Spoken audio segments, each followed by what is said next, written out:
back to another video today. She's getting a brand new exhaust. Finally ordered the exhaust from, I don't really want to just fit. see right here? R44. Yes, sir. Yeah, so finally ordered the R44 full titanium catback exhaust. Arrived actually like a few hours ago, so she's already on the lift, trying to get it installed ASAP, and hopefully it'll sound so much better. So I recorded some stock exhaust sound clips earlier, so we're gonna do a before and after comparison, just to see like how it sounds, how much better it sounds. Yeah.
So we have the exhaust on the car for around 3 weeks now. Just some of my thoughts on it.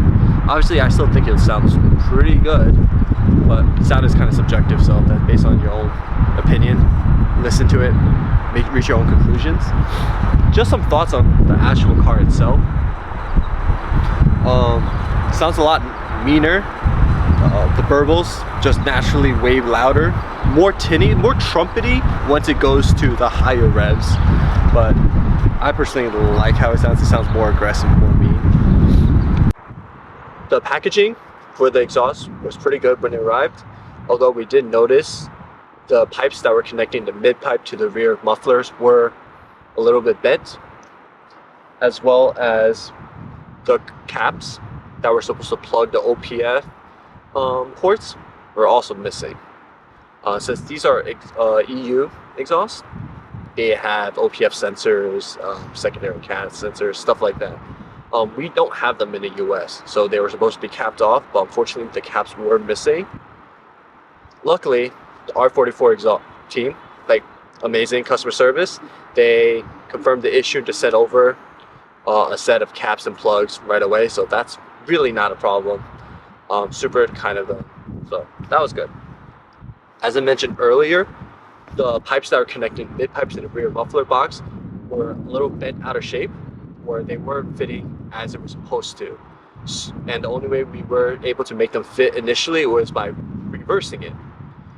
That was fine. We got it onto the car, they managed to connect, but we realized that a problem was that it angled the rear muffler box a little bit up and out of spec, causing the tips to rub against the rear diffuser over here. So then that's why there's the R44 logo on top of the tips were scratched off due to just the vibration of the tips against the rear diffuser. Contact R44, super nice of them. I sent Reyes a picture of the whole exhaust, the hangers, etc. We were able to identify the issue, and I brought it back to the shop. We managed to bend the connecting pipes back into spec, flip them out to install them the way they were supposed to, and that fixed the issue. That we were able to create taut clearance between the tip and the rear diffuser, fixing the issue. So that was that. Minor nitpick, it's that if you look from the bottom up, the rear muffler is actually angled a little.